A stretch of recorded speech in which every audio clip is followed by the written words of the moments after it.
如果你覺得佢拜金，你分手。你唔好一邊迷戀佢嘅肉體，一邊中意佢逐足嘅技巧，一邊又要屌鳩佢拜金，咁我就屌你老母。咩係逐足咧？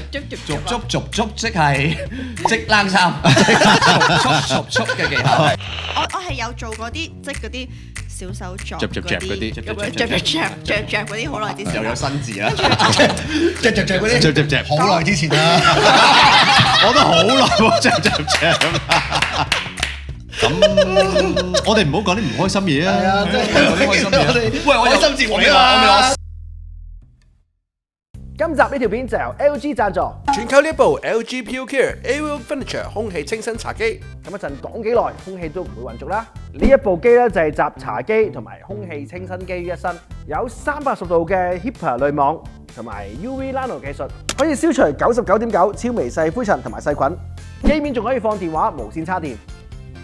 而機身仲內置咗情景氣氛燈，有8隻色揀添，可以用 LG ThinQ Apps 智能操控，全部都由韓國製造，有忌廉白啦、瑰麗紅同埋香檸黃3隻色任你揀。除此之外，而家更加有 Border Apps Edition， 除咗可以俾你任意揀中意嘅機身顏色，仲可以喺4款 BAYC 圓頭像面板上面揀選一款，隨你嘅心情配搭，自由組裝。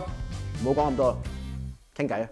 好啦，歡迎嚟到我哋今集呢個 podcast 節目啊，麻甩教室啊，冇錯。今日有我哋嘅重量級嘉賓，都阿姐級啦，喂，阿媽級啊，阿媽級，媽媽嘅 QL 啦 ，Baby Con 唔係 Baby Kingdom 嘅寵兒啊，米魯迪媽，係好耐冇見，係好耐冇見，好係啊，好耐冇見。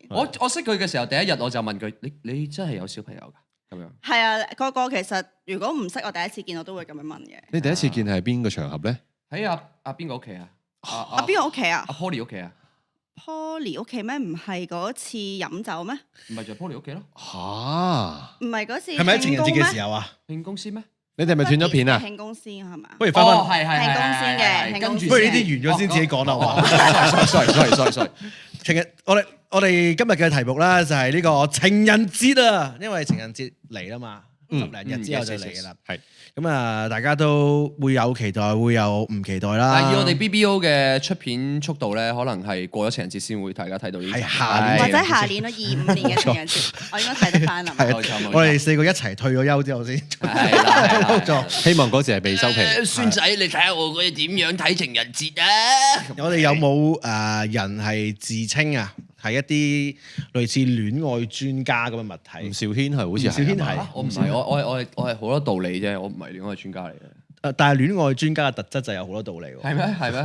大家好，我係戀愛專家吳兆軒。咁你覺得佢煩啲定佢煩啲啊？老實講，係吳兆軒係真係咩？吳兆軒，你已經係一個極品。唔係你冇人可以挑戰到我。唔係因為咧嗱我要幫黑叔講翻一句公道説話，喺米媽眼中佢係煩啲嘅。OK，係啊，即係你成日纏住米媽。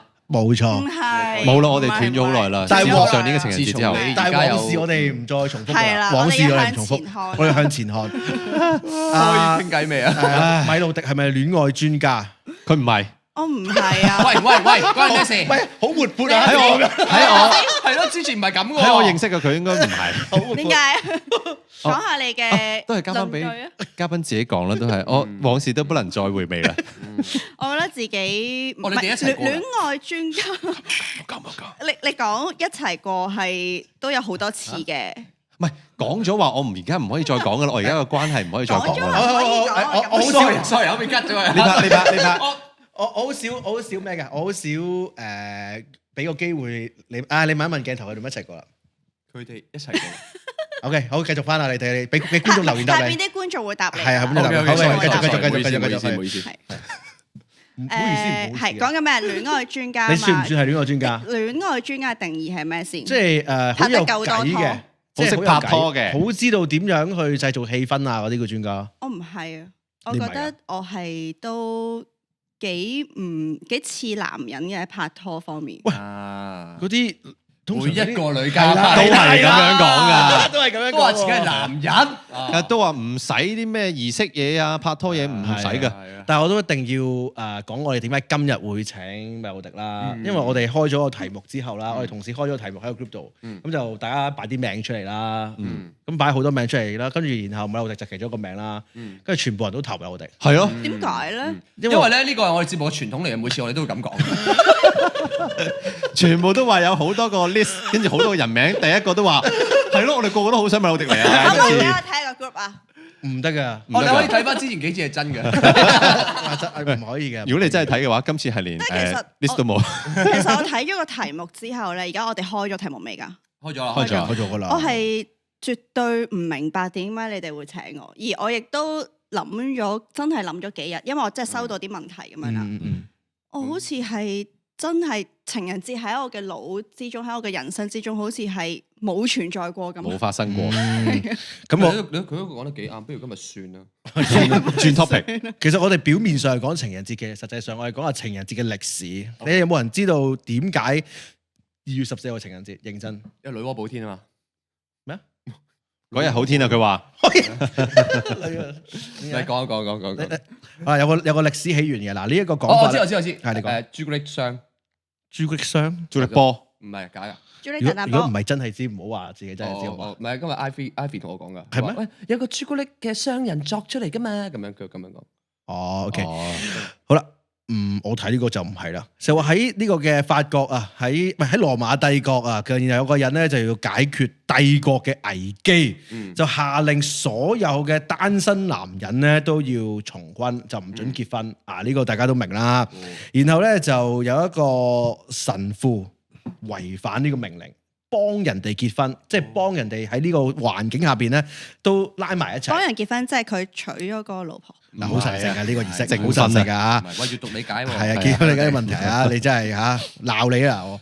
好啦，跟住咧，然後俾啲士兵逮捕咗啦，呢一個神父，而佢喺2月14號係俾人用死刑殺死咗嘅。哇，好嚴重喎！係啦，而嗰一個人咧就係叫做情人節嘅英文咩？ Valentine 嗰個人就係叫 Valentine， 所以就係2月14號就係 Valentine 紀念佢嘅，紀念佢喺呢個時候，竟然為咗愛情拉埋啲人喺埋一齊嘅時候咧，咁就咁幫人啊！而呢一日就係情人節，點解係2月14號？係呢個原因啦。咁其實我哋唔可以慶祝係啊，喎，情人即係呢個係節，佢嘅死好慘喎。記嚟嘅喎。悲壯點解可以係咯屈原咁樣咯所以係真係唔可以慶祝咯。唔知。咁放假好啦。咁係啊咁，所以情人節啲人就諗住掉個朱古力落河，等佢唔好俾啲，同埋掉啲花落垃圾桶，其實係俾佢嘅。即係估。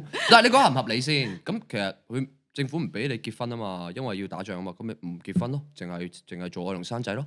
你做乜？你做乜走嚟幫人搞結婚啫？但係其實朱古力呢一個亦都係有一個有段講法㗎，即係朱古力好外國㗎嘛呢一件事，即係嗰個時候基本上任何節日都會，即係最緊要嘅節日都會送朱古力，送俾最重要嘅人就去送朱古力。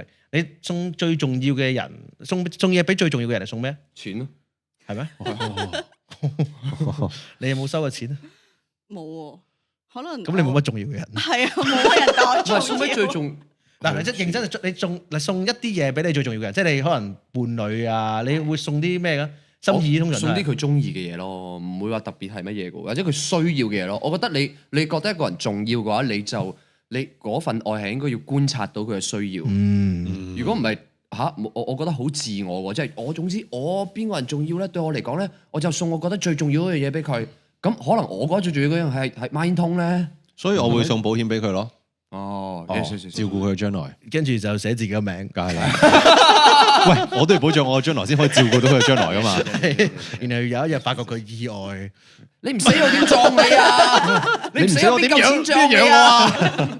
都要即係雖然同米奧迪熟，但係都要問下嘉賓嘅，係佢係嘉賓嚟嘅今日。係點啊？咁你會即係情人節你送嘢或者收嘢，有冇啲好重要嘅禮物收過或者送過？收過，其實咧，我真係對情人節有少少空白嘅。我係為咗即係呢個節目啦，我特登先至拍拖。好活潑，係啊，好咗好多，係啊。我係特登咧，即係揾我嘅相簿啦，每一年嘅情人節我做過啲乜嘢，跟住咧我發覺每一年嘅情人節咧都有我嘅身影，好活潑，真係好活潑。我哋斷咗啦。喂，好活潑。唔係，其實觀眾節目到底係咪效果嚟真嘅咧？到底係咪真嘅？咁啊可以話俾我知。詳情請留意翻觀眾嘅留言，可以繼續睇條片咯。係點解知個我都話真嘅？跟住係唯獨是有一年咧，就係同你哋過咯年宵。跟住冇啦，即係我發覺所有嘅情人節咧，都係因為嗰時做空姐嘛，都喺飛機度過咯。咁我就喺度諗啦，咦？我明明應該有拍過拖㗎，但係點解我好似冇拍過拖咁樣？冇發生過情人節。我想問即係以前做空姐嘅時候咧，拆開少少，即係情人節嗰啲編間係咪特別唔受歡迎啊？係咯，冇粉㗎。紅色啊，係咪特別唔受歡迎咧？即係有啲人我情人節好多人要想調班咯。咁我又冇乜所謂嘅，因為對我嚟講，我唔係太中意慶祝情人節呢樣嘢，咁所以我覺得係咯，咁我翻工咯，同平常日子差唔多。即係唔一定係正日，即係會唔會都補翻前後？冇啊，都唔，總之唔會有所謂慶祝。因為咧，我覺得咧，即係你要去慶祝情人節嗰樣嘢係雙方噶嘛。咁如果佢要諗一份情人節啦俾我，咁我咪要諗翻一份咯，好麻煩。唔係，而家我想問清楚就係，到底你係特別歧視情人節啊？定話聖誕、生日、新年乜都好，你都係唔中意呢樣嘢？因為總之如果拍拖嘅話，淨係會慶祝生日。生日，其他就係啦，我覺得其他都係呃人嘅，即係我覺得係嗰啲商人。聖誕老人走出嚟同你講，我係唔好假嘅。即係我覺得其他咧都係嗰啲商人咧，即係整出嚟嘅一個節日啦。跟住其實嗰日你就要佛誕咧，你都要去拜一拜。釋迦牟尼好似有做過商人買香。重陽咧。重陽端午咧，唔係重陽都係水你買香啫嘛。你想拜嘅話就任何時候我聽過都係拜㗎。即係呢一個商業嘅理論啊，即係節日啊，就係喺對於商人嚟講就係好好啦，可以賺你哋錢啦。但係呢個咧有啲人亦都話係雞先定蛋先嘅問題。咁從來都係有節日先，所以先有商機噶嘛。啱啊，我覺得啱啊。有節日，所以有商機。咁只係大家理解錯誤啫。其實你又可以尊重翻個節日嘅喎，你可以唔受嗰套嘅喎，即係唔食飯唔買禮物。係啊，我有一樣嘢可以分享，我就覺得嗰個人真係過緊情人節。係，因為咧我就因為我自己冇乜情人節嘅記憶嘅，好老實講。咁我就喺個 Fest 嗰度問啲人，喂，有冇啲咩料嚟講下？我要上 podcast 啦咁樣。咁其中一個咧就問我，同紙片公仔慶祝計唔計？咩紙片同紙片公仔慶祝計唔計？即係佢一張紙牌公仔公仔計唔計？我話講嚟聽下，咁啊俾咗一幅相，跟住有啲蛋糕，有啲嘢食啊喺側邊啊咁樣，就同佢慶祝。不過嗰個好似係慶祝生日嚟嘅佢嗰張相，但係就話情人節佢會咁樣慶祝。我嗰日就覺得，哦呢個就係咯，因為情人節點解比起其他節日更加容易呃錢咧？就因為互相嘅期待啊嘛，互相嘅期望，然之後你要 fulfill 人哋嘅期望，你又唔好意思問個期望，有時，但係唔同啦，而家佢就係我同個紙牌公仔去慶祝我哋之間嘅愛，我哋之間嘅快樂，我就覺得哇好純粹，我就定調咗呢個對我嚟講就係一個 good 嘅情人節。呢個公仔係唔係一個真人嚟嘅？唔係一個真人，佢真係純粹一個公仔，即係你當日本有人同 Trump 結婚咁樣嗰種公仔。但係嗱，同一時間即係我成日覺得咧，錢係買咗啲時間成本啫。Yes，即係你係啦，你因為我而家使多啲錢，呢間餐廳安全啊，佢應該會中意，所以我貴啲，但係我揦嘢機會少啲。我可以食間好平噶，10蚊雲吞麵，可能係好有意思，但係有機會揦嘢。我覺得啲餐廳個定價就係，我間餐廳會令你唔揦嘢。都係呢一隻㗎啦，情人節嗰個價錢真係咁高。但係揦個嘢我就係點樣咧？即係請講。我就係因為咧有一年嘅情人節經歷，令到我覺得唔好再特別去過情人節。咁係好耐之前咧，咁就有個男朋友啦，咁佢就好好咁樣 book 咗一間情人節當日就 book 咗一間。係唔係？可以繼續講我意思係赤柱嘅餐廳。係咁咧，嗰個 book 嗰個餐廳咧，就係你首先預先要俾咗啲錢先嘅，即係 deposit 啦。咁然後你出席唔到，你都要俾錢嘅。咁咁然後咧大鑊啊呢啲。係啦，係譬如7點鐘，不過7點鐘，咁喺6點9左右咧，你就見到好多 pair 情侶喺出邊排隊啦。咁我哋就係其中一對。咁好啦，排隊入到去，每一張台好似結婚咁樣啦，好似上乳豬咁樣，每一張台都上同一道菜。哇！keep 住上同一道菜，你即係你就會覺得。其實你同全部情侶食嘅嘢一樣，所有嘢好儀式啊！呢樣嘢好似啲工廠咁啊，即係嗰條魚肉腸咧一齊咁樣嗰個感受難受嘅。係啦，咁跟住之後咧，然後嗰個套餐可能你平時去，可能佢嗰個成千蚊兩位咁樣，但係可能你平時去食500零蚊咁樣，都係食嗰啲嘢。咁我就覺得點解要咁戇鳩？唔係講得㗎，因為講得㗎，絕對係一刀不陪你啊，戇鳩。點解要咁戇鳩去？咁樣慶祝啦，咁我平時食都係食到同一樣嘢，咁其實只要嗰人係嗰個人，就唔一定要去情人節咁樣去俾人哋。所以你就鬧一場大交，因為嗰間。冇嘅，即係我純粹收埋咗呢個感受。我下年之後就同佢講，我哋唔好再特別慶祝啲乜嘢啦，即係可能簡單喺屋企食餐飯，或者係煮食啲咩好咯，就唔好去食嗰啲套餐。不過你咁樣講呢個咧，我即刻諗起我唯一一個有印象嘅情人節，就係我啱啱出嚟做嘢嘅時候，即係開始。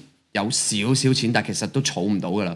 然之後去咗一間好 decent 嘅餐廳，同嗰陣時個女朋友一齊食一餐情人節飯，仲要買埋禮物啊咁樣。嗰間可以人頭800幾蚊。哇！我記到而家，唔係好浪漫，好撚貴啊！係啊，就係完全一啲都唔浪漫嘅感覺咯。同埋佢係嗰一日嗰啲餐廳所有嘅 set 咧都係 fix 死曬，係啊，冇得揀嘅。你入到去冇得，你唔可以揀其他。你就算平時可能食開啦，咦我想食翻嗰個冇噶啦，轉曬咩料？薯條都唔得，冇噶啦。好啦，因為你哋對情人節好差評價，我一定要平衡下。係啦，你係最中意嘅，不如你分享下。我唔係最中意，因為你嘅經歷就好悲壯，但我因為我喺情人節好 sweet 嘅，曾經有一個好浪漫嘅經歷。請講。因為話説小弟第一次拍拖嘅時候咧，嗰時就喺大學，咁咧我唔知大家有冇睇過城大反台嗰啲啦，就嗰啲叫O-Con 啊，即係一啲叫做 consultation，即係咧啲人坐喺度，然後咧喺度不停盤問你嘅，咁就要做24個鐘嘅咁樣。咁咁啱咧，我嗰一年嘅 O-Con 嘅日子咧就係13、14號。14號嘅夜晚6點鐘咧，我就完咗個 O-Con，即係經歷咗24個鐘頭唔瞓覺。咁喺嗰個時候咧，初戀啦，所以就好 sweet 啦。咁嗰個女仔就早幾個鐘喺度等我完啦。咁就24個鐘唔瞓覺喎，我真係好眼瞓啦，係咪先？咁但係佢就安排咗一間普通嘅嗰啲即係放題咁樣嘅咋，即係唔係好貴嘅咋，放題咁樣嘅。咁但係跟住食完放題之後咧，就搭巴士啦。跟住佢就話：你唔使講嘢啦，你挨住我瞓啦。哇！嗰下溶咗之後咧。我係整咗一份禮物嘅，嗰份禮物咧就係有3張卡紙，咁就係 A4 紙嚟嘅，咁咧就嗰時仲要係拎落樓啦，即係唔可以帶翻屋企住啊嘛，拎落樓啦，就3張卡紙寫翻之前嘅經歷嗰隻咯，所以嗰個經歷咧，嗰個過程咧唔貴，唔算好貴啦，300幾蚊每人，仲要 AA 制嗰時我記得，但係個經歷我覺得好深刻，好融啊咁樣咯。當然而家就唔會再有呢啲經歷啦。即係你呢個咧，其實係一個好好嘅例子嚟嘅，就係情人節有咩好啊？即係我哋先唔講儀式感先，因為儀式感又係一個好大嘅題目啦。另外一樣嘢就係一啲節日去提醒你，似乎可以喺而家做一啲嘢，係啱翻你個年紀嘅，係啦。即係我因為嗰時係10零歲，所以做嗰啲。而家咁你而家咧？而家會做啲咩？我都仲有個，係點㗎？有儀式感喎。今年諗住點啊？唔係，我生咗小朋友之後咧。個小朋友識行之後咧，我會情人節個朝早我車個小朋友去嗰啲花鋪咧，就買一個最平嗰扎花咯，跟住由個小朋友送。So sweet，即係佢唔識行嗰時就唔得啦。咁點樣買啊？你拎住抱住佢，揀你朵花佢。係啊，就係咁咯。咁就係跟住就自己煮飯咯。而家就係。其實生活中有呢啲少少儀式感咧，就夠啦。都係呢隻，都係呢隻。即係你哋有冇呢啲？我有㗎，係咯，即係譬如聖誕節會飲熱紅酒啊。係啊，呢個都係好傳統嘅儀式嚟㗎喎。非常唔好飲㗎。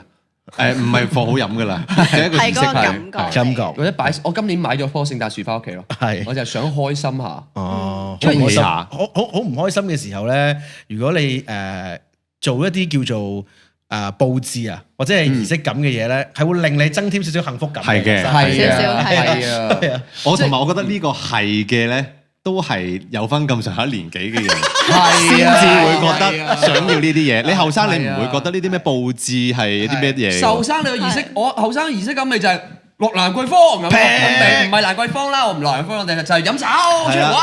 但係你講飲酒都15日都可以飲酒。但係你講飲酒都有個分別㗎，係就係以前飲酒咧，你會真係喂玩啊，大家一齊玩啊，要盡興。係而家咧，我自己啊，其實我係追求個酒精俾你少少 natural high 嗰個過程，就最好咯要。追求個 peaceful。因為個 natural high 好難啊，而家你人生好難俾你啦已經。以前自己自然 natural high 噶嘛。其實呢個咧，我之前睇荼毒室咧，即係講第二啲台啦，唔怕嘅，佢有講好 friend 嘅。佢有講咧嗰啲即係儀式感呢啲嘢啊，即係以前冇資本主義啦，唔係呃你錢啦，啲人真係有，但係都有啲節日個係攞嚟做咩？因為人有理智啊，你有理智你就會諗我係一個點嘅人啊，你開始慢慢會有啲疏離感啊、孤獨感嗰啲嘢。嗰啲儀式大家聚埋一齊又飲酒啊，其實就係降低大家嘅距離，令大家接近。因為我哋人係群居生物嚟噶嘛，我哋會恐懼噶嘛，自己一個嘅時候。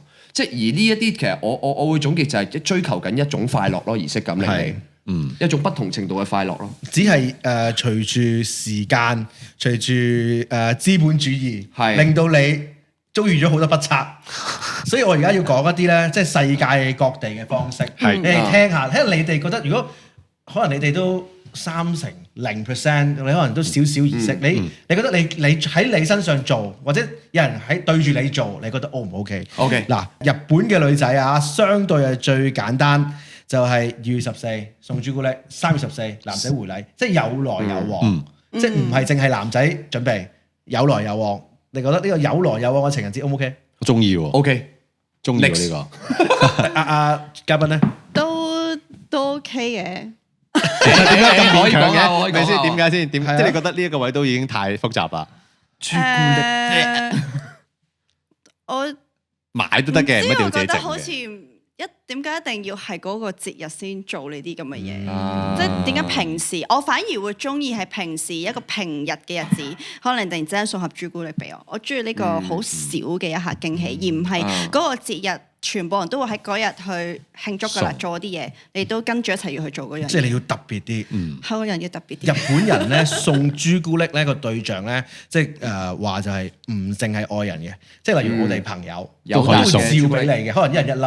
即係個 concept 係今日情人節，大家都要 sweet 下，所以我就俾粒朱古力你嘅。Tomodachi chocolate 啊，佢個力度嚇，咁所以大家呢個你哋可以參考下啦。嗱，韓國人嚇，根據資料咧就係話，即係其實每個月嘅14號，每個月嘅14號都可以係情人節，睇下你點演繹。呢個有啲似，你又覺得好啲啊？你又覺得好啲啊？竟然係咪啊？你個月個14都係喎，而家好攰喎咁樣。嗱，唔係佢嘅形式可以唔同，即係例如話4月14就可以話係黑色嘅情人節，有名添喎，有名添喎，係咪嘛？係啦，咁就係你可以係好簡單，可能就係關於黑色嘅咁樣。嗱，即係每個月你可以分散啦，唔係淨係24做晒啦，咁啊貼近你嗰個講法啦。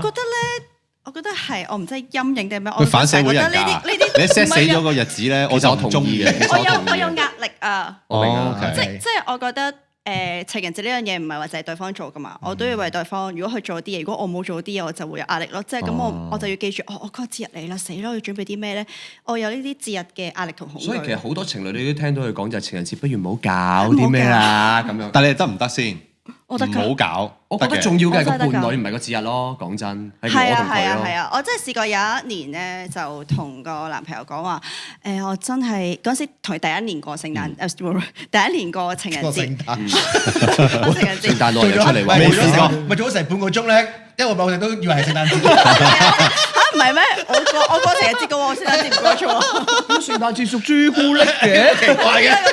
咁我第一年同佢過情人節啦，咁佢就諗住預先話我諗住睇下你想食咩，book 咩餐廳啊咁樣。我話唔好搞咁多嘢啊！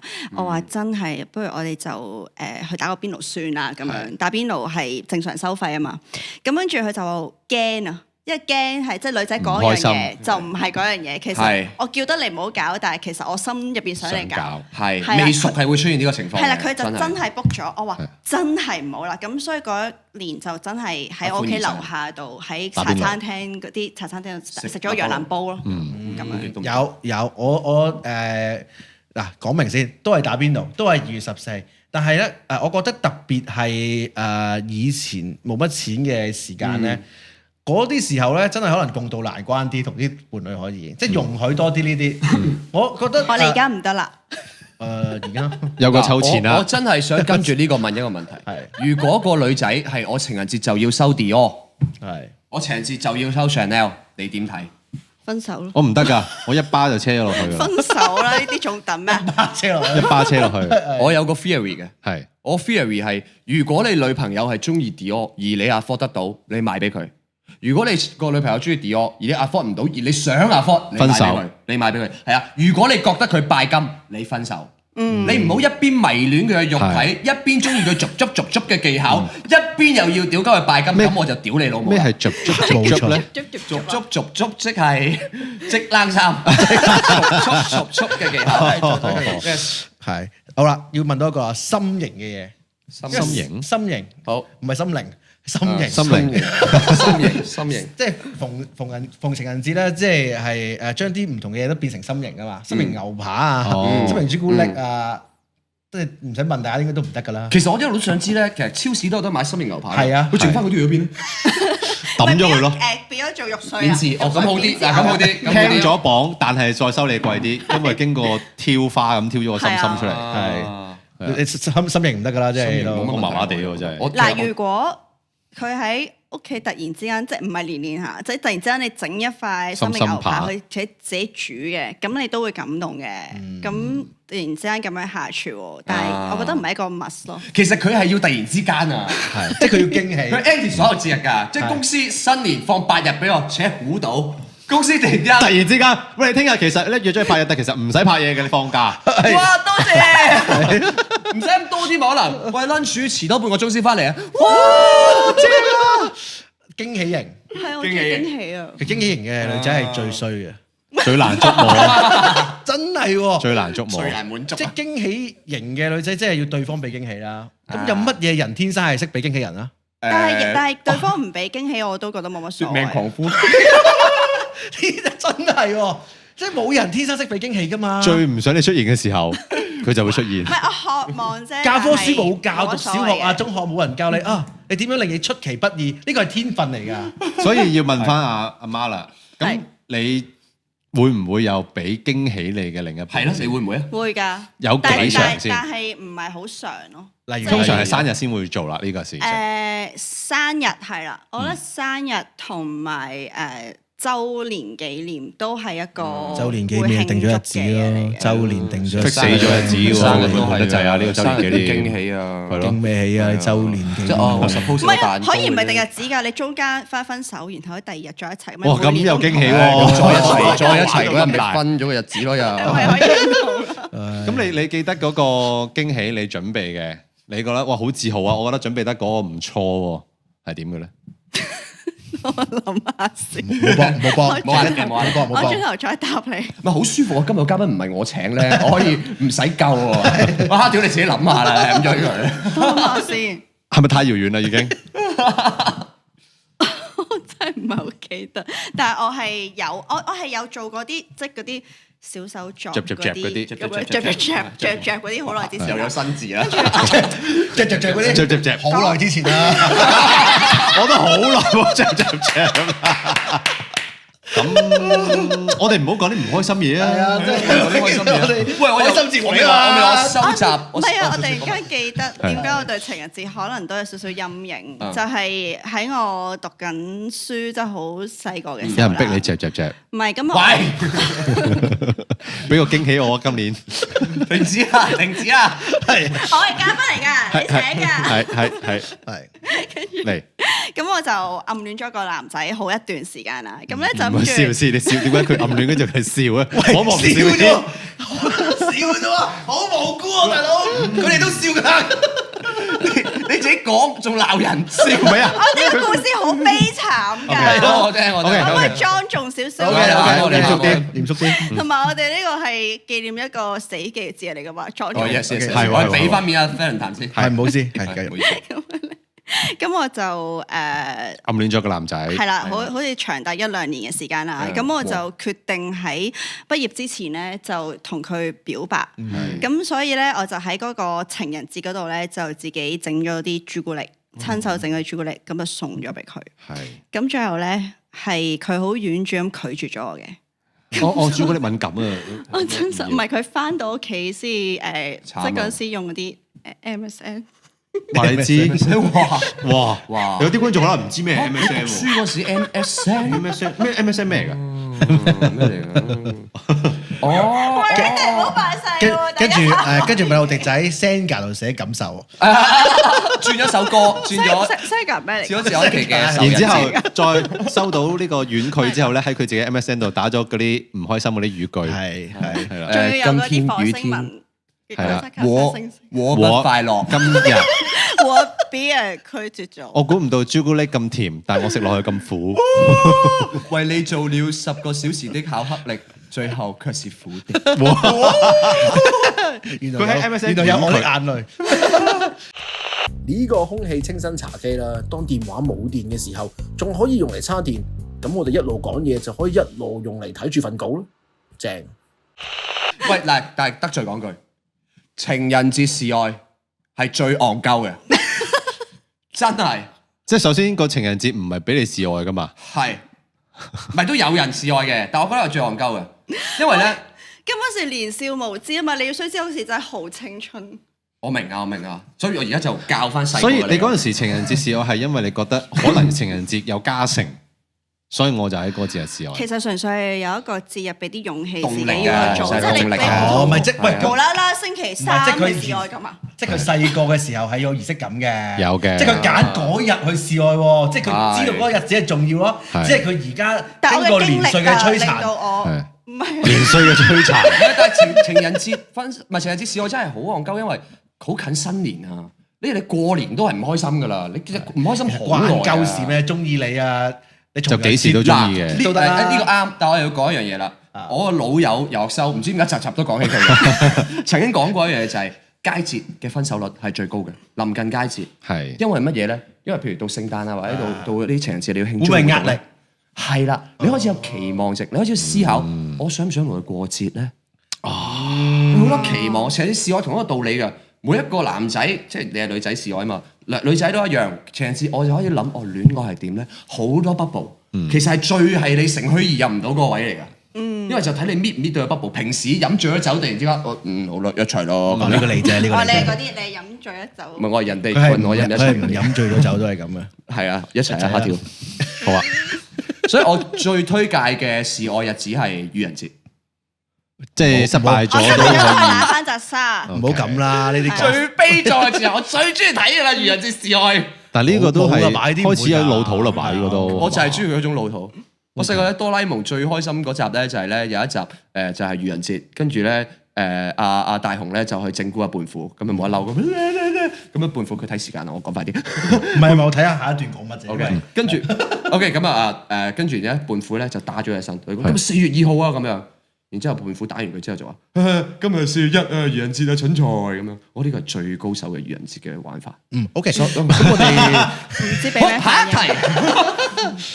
準備完嗰啲都唔好講，唔容易啊！喂，但係其實啱啱都幾好㗎，係嘛？我係其實個心入邊有笑啊。OK，多謝你。OK，又 OK。我諗住留翻下年笑。好啊，好，你睇翻嗰啲笑。我哋一定要問埋我哋嘅呢個問題。係，請。好啦。我假設你都係仲係中意浪漫嘅一個，其實我中意浪漫㗎。OK，係啦，相信你係中意浪漫啦，不過驚喜型嘅。好啦，咁對於你嚟講，喺情人節最好嘅活動係啲乜？情人節最好嘅絕，情人就係絕啦，情人節夠啦，就係翻工咯。翻工最浪漫啦，咁就最浪漫其實。如果係有情人就終成眷屬，好活躍嘅真係好夠啦！阿屌，哇，窒住佢啦，俾佢答啦，俾佢答啦，唔係啊，佢答唔到啊，我答到啊，救唔係咁樣救嘅，你知唔知啊？點救？毫無技巧可言啊！你嚟啦，佢哋係咁嘅，佢哋呢啲係少少嗰啲老相好嗰啲打。到底佢哋係咪一齊過咧？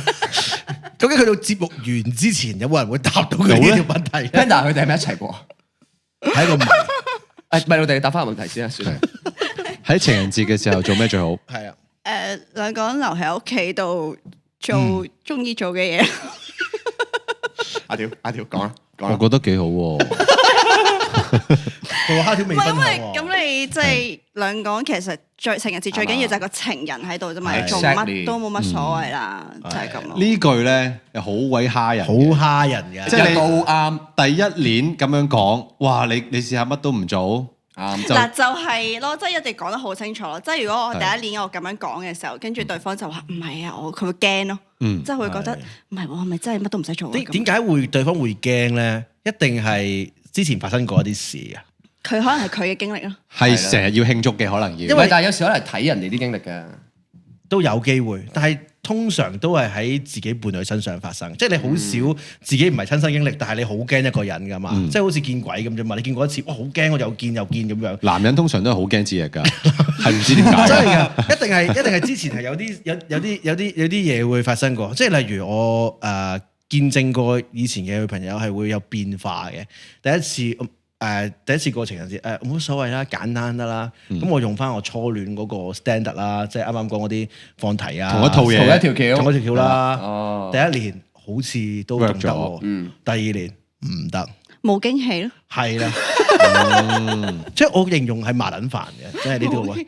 你諗下，又翻第一集，我當即係18歲開始先拍拖啦，當呢個思維已經比較舊式即係化啲，即係唔當10歲開始拍，我當18歲先開始拍，拍到38歲你要諗20次，咁你痛苦㗎。試下第一年唔好做咁勁唔係係啦，有啲儀式感。第二年乜都唔做，驚喜。真係得咩？真係得咩？真係得咩，咪媽？乜都唔做咁驚喜啊！你乜害我啲聽眾啊？唔得情人節分手驚喜，驚喜啊！真係試下咩咁做，因為我就還好嘅，我都有驚呢個過程，即係頭嗰啲第一年嘅節日啊，有好多噶嘛，你有生日啊，有咩情人節啊，嗰啲成令啊，跟住都好努力去準備個第一二年嘅，跟住好彩嘅就係咧，我哋大家都對於送禮物呢樣嘢咧係好有壓力嘅，真係唔知送咩，係咁我啊，壓力啊，最終咧真係溝通好一個結論咧就係 OK，封利是。唔係每人俾1000蚊出嚟買禮物，仲嘥個利是封，送唔到唔緊要，唔送，真係唔送。跟住我哋話，喂，咁我哋留起先，留起個 quota。OK，我哋真係去到有一個位，咦，原來突然之間你想需要呢樣嘢喎，就當我送俾你，就叫做了結咗呢個禮物呢件事啦。咁到你哋分手嗰陣時，儲起咗幾多個 quota 未買啊？我發現原來去到咁上下，你會唔記得咗呢啲禮物嘅。咁到時可以好似啲公司價咁樣扣翻。嗱，我哋分手嘅時候咧，你仲爭我30份禮物係未送換翻嘅。 20張按摩券。係啦，而家可以折現翻，你出翻張票俾我就 OK 啦。係啦，你睇下點樣俾我。但係你呢個好接近我而家呢個狀態，因為你即係拍拖都仲會係唔係一齊生活啦，有可能有啲嘢都係唔係你俾噶嘛，即係講緊你日常生活嘅嘢，你可能要俾到啲嘢貨佢日常生活用，都可以係一啲驚喜。但係當我而家呢個情況結咗婚啊嘛，日常生活嘅時候啲嘢已經係買呢個咯，買嗰個，買嗰個咯，根本每一樣嘢都一齊商量。係一齊商量嘅時候，你根本冇可能再買。所以歸到呢個位，你買翻花又係啱。係啱。所以我覺得我係反而係買啲唔係實用嘅嘢咯，而令到佢可能見到開心嘅。但譬如我同蝦條呢年紀嘅情侶咧，可能你個女朋友又會要求你，我唔要嗰啲花嗰啲啊，俾啲實用嘅嘢我啦。咁你又要睇佢需要咯。誒，我發現第一年我又真係送過花，佢有要求嘅。咁就話又唔使話好大紮嗰啲，咁我真係送咗一支啫。送咗一次之後咧，真係唔使再送咯喎。佢真係講得出做得到。我淨係想收下嘅啫。收一次。係啦，我真係想感受下收花嗰個感覺。原來就係個拎住紮花行街真係好柒麻煩嘅。誒，佢都有咁講嘅，佢都有咁講嘅。唔使買花，你情人節垃圾桶就執都執到。我驚佢抌嗰紮就係但我想你送嗰紮。問米路迪就係，其實我覺得男仔唔會比較啦呢啲位，女仔會唔會真係會比較？喂，花情人節嘅收過啲咩禮物？係啊，即係真係花嘅數量啊！我個 friend 喺 IG 度 po 嗰個，我都好羨慕佢。哇！佢台頭紮花大過我從來喎，都冇喎。你會唔會想有人驚喜喺公司你開緊工嘅時候無啦啦有個紮花送入嚟？米路迪小姐，直升機米魯迪，無啦啦拍緊嘢個 building 出面有米魯迪 banner，紅底，千祈唔好金絲。首先我自己本身已經係一個插花師嚟㗎啦，係唔係同埋我花師覺得啦，如果會計師差唔多嗰個花咧，即係如果係咩做乜？佢講會計師啊，係。請繼續俾我講嘢，sorry，俾我講嘢。俾對唔住，咪媽，好對唔住。嗰扎花係入邊唔係花，即係可能戒指係啲炸雞啊，跟住真係係啲好奇怪嘅，好要我覺得會驚喜啊，好要驚喜，真係好麻煩啊。哦，有一輪潮特都有呢啲㗎，係公仔嚟㗎嗰啲花。西蘭花啊嘛，金沙嗰啲，啲咯，但係唔使特別送咯。你攞住扎花喺個街度好奇怪啊！我有試過咧，嗰陣時有個女朋友完 show，跟住我個買花啊咁老土，咁喺後台等佢，送個炸雞俾佢先，我買一盆菜，好細盤嘅，好大盤嘅，回魂夜咁樣行埋去，跟住佢仙人掌嗰啲啲 friend 勁開心啦，跟住哇好笑啊，佢出到嚟冇笑過啦，黑住面，唔係個個得嘅呢未知啲。黑嘅，㗎但係唔係個個得㗎呢啲，佢唔 expect 嗰件事發生啊嘛，佢唔係啊 expect 嗰件事佢發 expect 生。會我有呢個反應啊嘛。驚喜同驚訝係兩件事嚟嘅。唔係，所以通常我覺得，如果你要玩呢啲玩嘢啲嘅禮物咧，你要仲有一份係真心少少嘅，係啊。同埋真係講真，相處啊呢啲全部都係你有幾了解對方。其實就係要用力慢慢了解。我哋所講話第一年唔知啊，有一年唔知，第二年你可以試下知啊。你女朋友成日講法啊，成日講法，可以慢慢分下佢邊句唔係啊。我覺得呢個係個方向啦，起碼唔係話一定要分到。我覺得80人都唔會100%分到嘅，唔會分到嘅但係呢個方向咯咪定係有時專登佢係咁樣，但係我就係唔俾啊，咁樣嗰啲狀態都有嘅。即係我知你想要咩，但我唔俾。係我唔俾啊，因為下年先要。真喎，真啊！你有冇呢？有留住係啦，有冇呢啲咁樣嘅先？即係點咧可唔可以講清楚留一手先，你哋會唔會？會長期都係咁㗎。即係唔知道好一佢想要嘢就去啲咩到咁勁啊！嗰個送係啊禮。哦，即係我仲有橋咁樣。仲有橋係係啊啊，仲有橋嘅狀態咯，係啊即係留翻啲咩大時大節以前啦，以前啦，我唔係而家都使我即興人嚟，我諗到啲咩做，我嗰種。你哋會唔會啊？留一手。其實我都留唔到，因為我都盡晒嗰啲橋，我都全渾我都覺得身解數諗。呢啲係即係諗1-2年係諗到，但係你再咁你又之後要你就唔係又話你可唔可以真係全年唔送禮物、唔收禮物得唔得先？唔收禮物可以啊？我有試齋食過飯哦，你咁樣 OK 係嘅，啊可以啊 OK，但係我就即係我覺得日常兩個情侶咧，就係平日都好，可能知道佢想要嗰樣嘢，咁行過就買俾佢。我覺得呢一個少少嘅驚喜係開心嘅，係啦，即係可能唔佢真使心虛啊！講係見到驚喜嗰陣時，係啦，佢即係佢見到，跟住佢會買俾我。咁我覺得呢啲係少少咯，而唔係話我一定要嗰日一定要諗，即係諗到盡要送啲咩咁樣。其實講真啦，即係咪媽，我哋搞笑話佢，又要驚喜嘛啫。其實佢都好清晰咁表達咗，我係唔需要呢啲嘢嘅。但係如果驚喜，我會開心咁意思啫。同埋我覺得如果男仔，因為我自己而家係咁啊，我哋因為大時大節或者生日咧，有機會係冇禮物嘅。咁既然我都會覺得死啦，原來都可以咁 free flow 嘅時候，我就會更加鞭策我自己。哇！咁我日常可能我真係要留意多啲，有冇啲咩係可以送到俾佢？因為已經冇送到禮物㗎啦嘛。咁你連呢啲日常閒日你都唔送下嘅時候，哇！好似真係好似對佢唔係咁好喎。你自己都要集低咯，即係男人好冇記性㗎，成日都即係你要本簿仔集低。原來嗰次話想睇戲，我陪佢唔到。原來嗰晚我翻去，我話收工太攰，我冇陪佢睇到《單身即地獄》。即係你要記低呢啲，然之後趁呢啲時候你就還咯。少少嘅，即係女人係好中意睇下你咁樣有冇心咯，就係。所以可以幫啱啱你呢段有個小總結，因為曾經有個智者咁樣講過啊，就係咧係咪你啊？係咪你啊？係咪冇錯？OK，就係記得同埋觀察，即係記得同埋佢。我咪講記得同觀察啦，係記得同埋觀察。你係咪喺本書度寫過？好似冇。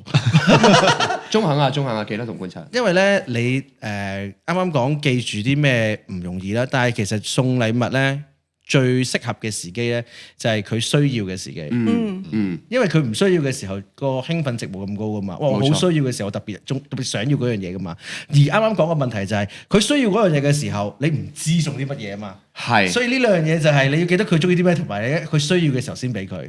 咁所以好多老人家咧，佢哋去即係過咗啲年紀啦，佢哋未必會係真係情人節啦，可能有佢哋自己嘅節日啦。喺嗰啲嘅時候入邊咧，其實佢哋嗰嗰種平淡出嚟記得就算，即係對方仲記得啊。食你嗰個仲記得我個名都算好啦，記得食嗰樣嘢算㗎啦，即係咁樣，即係我諗係嗰份就係我嗰個變化咁而我哋啱啱講嗰樣嘢就係由10零歲一路轉變，而家我哋30歲、30幾歲嘅時候嗰個過程就係咁樣咯。咁咧一定要講埋呢 part，因為我哋啱啱前面嗰 part 咧都係講緊一啲好 sweet 嘅。即係講緊你驚喜啊，有拍拖啊，俾唔俾啊，仲要可以唔俾禮物啊咁樣。好啦，單身嘅，即係有啲而家嚟緊情人節係冇拍拖噶嘛。OK， 對單身嘅有咩建議？單身嘅嗱，我先講我自己先。我自己以前喺拍拖之前咧，我係我諗有5至6年係好 fans 情人節嘅，即係會好想有一個女朋友，然之後度過一個美麗嘅情人節。喂，分清楚先，你 fans 情人節定 fans 女朋友先？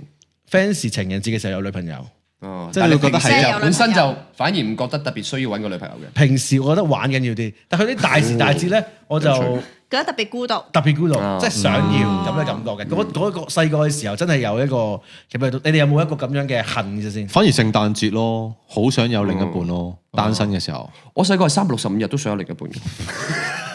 點解咧？你冇其他嘢做嘅咩？係啊，唔知你問阿楊修，我有一排單身咧，係持續好耐嘅，但係我日日都問有冇女啊，有冇女啊，有冇女啊？我細個係咁咯，但係大個反而冇嘢。我諗係嗰個你能不能夠自處咯？你個人，即係你有幾需要一個人，或者你有幾咁鹹濕？唔係，你係好需要人陪嘅，係咪㗎？我以前好係。好不安全感啊！所有嘢好想同人有一個親密嘅關係啊，各樣呢啲嘢。即係你以前可能未識得同自己相處。係，所以我好明白嗰種感受。恨唔恨咧？咪嗎？我係由細到大都好習慣同自己相處，即係我係可以自己好孤獨地喺屋企，我都係冇問題嘅。所以我冇話特別恨過要啲咩，即係譬如節日上冇。男朋友都好啦，都係會約啲朋友出去咁樣咯。即係朋友都可以解決到，因為跟住牽涉嘅問題就係好啦，大家都曾經有拍過拖啦。拍拖嘅時候又恨唔恨咧？恨唔恨過情人節？恨唔恨過情人節咧？我第一年我係壓力嘅，即係我覺得哇，以前就恨大時大節有另一半啦，但係當有另一半嘅時候咧，第一年點部署？係啦，嗰啲節日就全部都係壓力嚟嘅。哇死啦！又送咁多嘢送嘅咩？又要 plan 上次咪食完飯咯。係啦，即係可能又要真係 plan 死啦！我要安排下呢一日又送咩，嗰日又送咩，又食咩飯。但係當原來真係慢慢初頭估啊嘛，唔熟對方啊嘛。但係熟咗之後就真係慢慢知道，原來呢啲唔使，呢啲唔使，呢啲要 OK 啦。咁摸熟咗嗰個 pattern 就知點做咯。咁你哋會唔會咧？即係。我自己就即係嗱咁我明星嚟㗎嘛，係啊，咁我唔講我有冇拍拖。其實我自己個人覺得你係巨星嚟。係啊，我巨星嚟㗎嘛，我唔講自己有冇拍拖啦。但係如果我拍拖嘅話咧，嗰個女朋友會係我每一個節日都想同佢過嘅。閒日就唔好啦，閒日之後拜拜。即係一年就係幾個節日。最好唔好見啦。唔係，因為我見我睇啲梁朝偉嘅訪問都係咁講㗎。佢話佢好少陪阿嘉玲㗎。唔係啊，咁我講翻清楚啦。我其實係每一日都係開心嘅。係啊，你係咪想我死啊條？我見啲巨星你羨慕，可能你會引用梁朝偉嘅呢句説話。因為我見哇，原來巨星都係好少陪另一半。佢想得到認同啊！但係其實咁啱佢又好 model 喎，係咯，會唔會係因為好少陪另一半就會咁感情會好啲？事業成就同埋咁感情好咧？咁可以參考下。個事業一定係唔關事嘅。係咪？就係咁樣應咯，即係佢一講話係感情好咧，個事唔關事。其實佢哋係咪一齊過啫？唉，過去咗嘅嘢就唔好再講啦。我邊喺下面留言嗰度幫我睇翻啲攤曲，到底我問咗幾多次？咁啊有嗰度未答喎，我哋未答埋喎，係條問題係咩話？你而家期唔期待情人節？我而家冇乜特別期待喎，冇特別期待，係咯。聖誕節會開心啲咯，都係同 friend 過啦。同朋友過咯，同埋每年聖誕節，即係如果你話真係有一個儀式感，就係會同一班朋友 keep 住都一定會交換一次禮物。咁呢個就係嗰個儀式感咯，係開心嘅。同埋就係我生日一定要有一個蛋糕切，即係只係一個紙包蛋糕都得，但係我一定要切蛋糕，呢個係我唯一嘅儀式感。呢個係咩嚟嘅咧？有啲咩陰影咧？又即係會令到你一定要掉有個蛋糕陰影㗎，大佬。知啊，我覺得要有個蠟燭許咗一個願，先至叫做過咗生日咯。即係你插咗蛋，如果唔係就永遠18歲之後冇。 18歲，我未大。去到你40歲你就唔想再吹㗎啦，嗰啲蠟燭。我而家都唔使吹啦。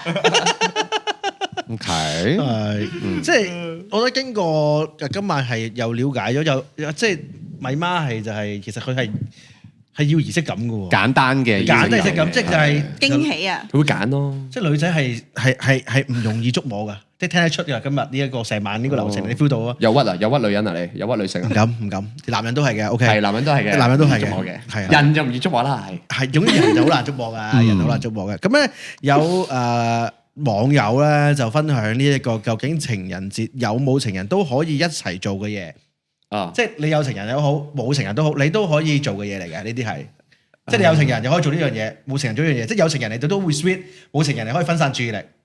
你聽下覺得得唔得啊？咁樣就係第一最好嘅方案打機。我 exactly 幾好啊！喂，如果女朋友一齊打機好開心嘅。我未試過。你哋係試過即係情侶檔打機？不止一個真係。係點嘅感覺咧？我真係未試過。開心咯。但係有啲嘢係係會調節嘅。即係你唔可以打贏佢。譬如我講打 LL 嗰啲先啦，係你就會開始唔玩 rank 㗎啦。因為男仔啊，又侮辱男性。男仔玩 rank 係好燥嘅，好多都。我自己本人係啦。而個女朋友係唔想喺你側邊同你打機，見到你好燥，就算你話俾佢聽你係鬧緊對手，佢都係覺得你鬧緊佢發緊脾氣。係，所以就會慢慢玩啲開心毛。但係咧，如果揾到個樂趣咧，其實係好快樂嘅，同埋好 Q time，你唔使諗啊。係嘛，茂迪？佢話係啊，佢都有講係。即係有試過呢個嘅，有試過嘅，即係好快過，唔知點解大家一齊打得下就可能4-5個鐘咁樣。佢話直情係咯，就係好簡單地嗌啲外賣啊，跟住然後就係喺呢個時候打機，等外賣到食完再打機。我覺得好好啊，咁樣。呢個好啊嘛，好提議啦，呢個大家可以好提議抹低佢。但係你女朋友未必中意打機，唔好逼佢，你會賴嘢。係啦，咁然後咧就係另一個啦，就係。情人節嘅時候點樣都好，滿足自己，都揾一個對象啦。你可以係 send 好多嘅，但都 send 情人節快樂俾人哋。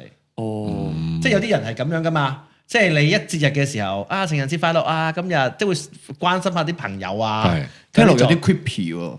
我從來冇做過呢樣嘢，亦都從來冇收過人哋咁樣。如果情人節我 send 俾你，米浩迪情人節快樂，唔會嘅。有啲嘢啊。係咯。係咪拍緊節目？係拍節目係啦。係咪整蠱啊？整蠱啊？好似唔係好 work 喎。係啊。呢個唔得，呢個唔得。呢個好似唔，但係真係有人咁樣做過定係咩？呢個？但係其實我自己有做曖昧嘅事，即係你中意一個人有冇時候會做咯？唔係咁你中意佢嘛？你唔會無啦啦，我就今年你而家係講話20歲我就 send 個情人節。係咯，求其 send 一個啊嘛。咁都係，但係都我覺得 OK 嘅喎。你意思係話另一雙方都係另一半 send 個對象？我自己覺得，如果例如你哋 send 個情人節快樂俾我，我覺得係 OK 嘅喎。即係完全 OK 啊，仲乜人 OK 嘅問題？我 OK 啦，俾你真。咁日都可以發，都唔同你講。即係你 send 過嘅。講咩情人節啫？我今日1月6號快樂，會唔會 send 俾你啊？喂呀，有乜問題啊？你以為你自己邊個？有咩問題啊？嗱，如果你係講開工嗰種，即係譬如你而家同緊個客今日開完個會傾嘅嘢，喂走啦，喂情人節快樂，咁係咁樣咯。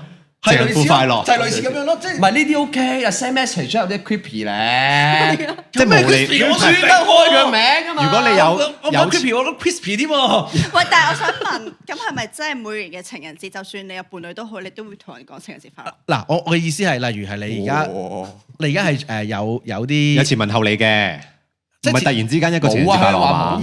有啲前文後理嘅，即係你嗰段時間同緊一啲人講緊嘢嘅，嗰日要講啲嘢嘅，你講情人節快樂有啲問題，我真係唔明。應該講嘅，但係冇 friend。嗱，假設我嗰日係因為工作要同你溝通嘅，2月14，但我都好可能會咁情人節快樂啦咁樣。咪即係佢講嗰個咪 OK 咯，但係你唔會無啦啦，即係好似新年快樂咁樣 send 一堆。我意思咪咁樣咯，我唔係無厘啦家，無厘啦家。我以為我無端端 send message 俾 Panda，喂情人節快樂，10年冇聯絡。快樂嗰啲。但係如果佢係長輩圖咧，又好啲嘅喎，即係梗係祝你。搞搞下笑。係呢啲嗰啲。但係其實熟嘅 friend，我覺得就算冇聯絡緊都可以嘅喎。可以，即係我覺得問題唔大。可能係如果你咁樣講一講嘅話，可能係一個你好耐冇聯絡，突然之間咁樣聯絡，打開咗啲話匣子嘅一個契機。我會覺得佢有啲嘢咯。跟住話咩意思啊？你太大疑心啊！呢個你哋好大壓力，好大壓力。你做咩？做咩咁樣？想溝我啊！想溝我啊！跟住再問想溝我啊！你係咪散咗啊？重陽節快樂，你唔講，你講情人節快樂。重陽節 Are you OK 咁？端午節快樂，你又唔講，又問我情人節快樂，一定有啲嘢。好，總之唔 work 啊，係。總之唔 work，我哋唔講。 OK，好啊！仲有一件事啦，同性有關嘅。OK，即係博聖地自己一個人咧就打飛機啦，就增加滿足感。即係一齊嘅就都可以自己打飛機或者搞嘢。呢個我覺得係咪節日都打嘅？你係咪係好嘅咧？即係你先話節日嘅時候打多兩錢重，定咩？係啊，打咁多唔會增加嗰個孤獨感。係點樣啊？係咯。咩平安夜？喂，一齊究竟今晚一齊打飛機 group 埋集合一啲志同道合嘅人，最後倒數咁樣，有冇睇過呢啲咁好笑咧？唔係一齊，即係唔係一齊睇同一條片？我知，即係集合啊！你要集合啊！喺嗰個時候，但唔係喎，一齊睇同一條片都幾都幾怪喎。如果最好係，即係例如我哋今晚約埋，我哋一齊睇呢條片啊嘛。你睇片嘅時候咧，仲可以見到邊個睇緊嘅，睇緊邊度？即係你睇到邊係啦？睇邊度？咦？有邊個睇到呢度咯？唔得，我要快咗少少。有冇 zoom？即係嗱，先講男仔先啦，唔好講女仔住啦。男仔即係單身嘅時候，我覺得呢樣嘢係有幫助，得打個飛機排解嘅寂寞，真係排解。但係唔會越打越寂寞咩？唔係你佢其中一個打越寂寞，唔係你較啱時間。即係人哋情人節就人哋喺屋企搞嘢，但係你只可以自己喺度打飛機，咁你都要打㗎感覺。better than nothing 啊嘛。係咯，好過有冇啊。呢樣嘢講，人哋喺街拍拖，你自己屋企食飯，咁樣嘢都唔做得啦，餓死佢啦。 better than nothing，我覺得係咁打飛機唔係食飯啊嘛。都係食飯。對於某啲人嚟講，打飛機就唔食飯一樣嘅啫。係緊要過食飯。一樣仲多過食飯。唔係我建議食住個細瞓覺嘅，即係攰啦，瞓啦。誒，打完之後你可能係真係舒服啲，好瞓啲㗎喎。係啊係啊。唔係啊，真㗎！我之前睇過咧，如果失眠嘅其中一個解決方法就係打飛機。你做乜了解得多？係咯，你睇呢啲嘢都熟過我哋。你覺得唔會啊？你使乜睇研究唔係啫？有你問我哋咪得咯。男性朋友同你講失眠點做嘅時候，係咯，又教佢呢個方法，定係你試過呢個方法係得唔得？我就睇下失眠有啲咩方法去解決。你瞓唔着啊？因為我不如之前試下拍節目有一集係講失眠嘅，拍節目，拍節目，拍節目拍節目，我覺得係咁講啊，係啊。有冇玩過交友 app 啊？我之前有個角色做功課咯，所以玩過。嗰陣時試過咯，研究下咯，為咗入戲。好啦，咁啊一定要延伸拍拖啦。會唔會特別係揀節日入邊，即係真係白嘅咧？誒，我覺得嗰個要係一個可以 plan to be a better sex。啊，即係特搞多啲花神嘢，玫瑰香薰，即係你碌自己間 enjoy 酒店 OK 嘅，係啊，係可能啊。係我嗰隻溫泉旅館咁樣，我係覺得係 perfect 自己 OK。係我未試過特登喺嗰一日搞到咁天花龍鳳咯。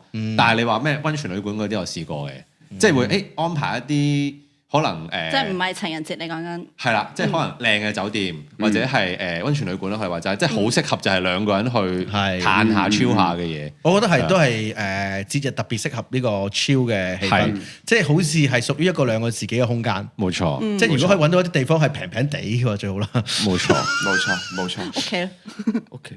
你可以冇錯冇錯冇錯冇錯。唔係人屋企都可以好唔係，所以咧 chill 嘅。屋企有個浴缸係好好嘅。冇錯冇錯冇錯冇錯冇錯。即係你係會喺呢個時候浸下浴咁樣嘅。我自己翻屋企都會浸浴㗎。哦，係啊，即係 relax 下咁樣嘅。係啊，真係㗎，好舒服㗎，即係焗啲浴鹽啊。我哋三個都講咗啦，咪我哋。咩我哋？點問題？真係估唔到年紀輕輕玩上老人痴。今次我都唔記得咗啦。節日啊，會唔會特別安排啲乜嘢？即係有啲安排唔呢啲係啊，邊人問呢樣啫？八啊，八啊，即係係咪特唔係別？我安排。執啊！唔係你安排喂乜？呢個世界男女平等，你都唔係啊，安排㗎唔係啊，我冇試過咁樣我安排咯。唔係，但係你會唔會覺得今晚會咁樣咧？即係開心啲，即係嗰件事係一件事啲。可能大機會會咯，哦，即係可能係節日上，但係以我嘅記憶之中係冇嘅，哦，係冇乜特別嘅。我覺得節日嘅時候喺嗰啲日子咧，越嚟越知道點樣係叫做係一個浪漫嘅感覺啊！即係開始越嚟越大咧，觸摸到浪漫感覺嘅定義。細個嘅時候咧，俾嗰啲電影嘅人啊，薰陶咗啊，教咗你嗰啲張愛玲講過，我哋呢一代人嗰啲電視嘅人啊，即係講嗰啲愛情嘅情節咧，令你以為咁樣等係咗浪漫，但係其實原來唔係。所以咪會出現嗰啲死衝啊，送嘢係咁，我中意啲咩送俾你。係啊，嗰啲咁嘅尷尬情況。但係其實嗰個即係啱啱講浪漫，究竟你係咪真係要喺嗰度或者扮或者點樣嘅話咧？就係你哋嗰個超嗰個感覺咯。氣氛啦，氣氛好緊要，即係唔一定要嗰日去做嘅，但係如果你嗰個氣氛啱就先係啦。即係道理就真係。個個都明，即係如何營造氣氛又係一門學問啦。咁你唔係咁啊？喂，今日情人節夠鐘啦，今晚12點前一定要。都係嘅。咁樣你咪有壓力咯，又。都係嘅，你有壓力好似逼對方喎，今晚我哋一定要交一場好波。係啊，係嘅，係嘅。今日2月14一定要啊！大家踢好啲啊！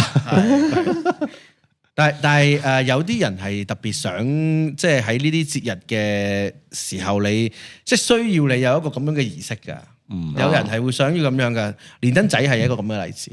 我覺得通常係咪有呢一個儀式入面，要話有一個今晚咧打一場好波嘅呢個諗法咧，通常少啲。即係譬如我單身嘅時候，我成日都可能會咁諗。但好似一齊耐咗，同嗰另一半咧就少咗呢個諗法。都係嘅。我睇咗個 IG page，跟住有喺連登有睇到啦 ，IG 有個 page 有睇到啦，就係我要屌啊咁樣啦。之前嘅時候佢大出呢啲 post 嘅，我唔知你有冇睇過呢個 post。我話哇好出色喎，點解？即係佢講到自己嘅需要啊，即係我要大時大節我就要屌。其實佢唔需要咩拍拖同浪漫，佢需要屌，我就要屌啫。每逢佳節倍思。係就係咁啊！不過我覺得喺即係而家呢個現今咁文明嘅社會咧，越嚟越開放嘅社會咧，即係開始就係大家會更加講出嚟啊嘛，咁樣所以呢個就俾觀眾大家排解下啦，自己係啦，即係唔好覺得係羞恥咯，唔係羞恥，即係係快樂咩？即係你意思，如果單身嘅話，就喺大時大節就打個飛機咯，或者揾個盤，或者 send 個情人節發俾人咯。你理得佢咩感受啫？我想 send 啊，你吹啊！話唔定你 send 完俾佢之後，都唔得咯。佢嗰晚就即刻衝過嚟，係咯，就即刻出嚟。點解嘅？接即刻你一定係有啲嘢啦，等我過嚟揾你先。都靜咗嘅。唔係見你笑得開心，唔係你好似俾個 moment 今年情人節有個咁樣嘅東西喎，你一定好特別啦！我哋一齊 send 俾佢好唔好啊？情人節快樂！我可以 send 俾你啊！我 block 晒你哋3個咯。哦，喺情人節當日 block 咗。我哋唔好講呢句，講俾佢聽。2月15號先開飯。係咁希望嗰啲唔想過情人節嘅人快啲可以過到嗰日啦，都好難過噶嘛。情關難過，情過。哇！咁啊，最後好感謝米奧迪上嚟啦，多謝米媽，即係歡樂嘅時間過得特別快。又係時候，我決定真係將最後嘅1分鐘俾你哋兩個，最一最舊。平時淨係俾個嘉賓嘅啫，係今次你哋兩個最舊。我哋兩個行開先啦，收聲得啦，收聲。喂，好尷尬喎！係會有少少尷尬嘅，老相好嘅嘢。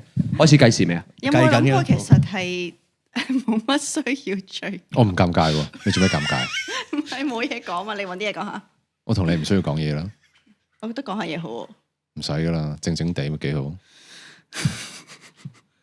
試下同啲觀眾講拜拜嗰啲啊。通常其實係嗰啲嘅。好啦，咁就拜拜。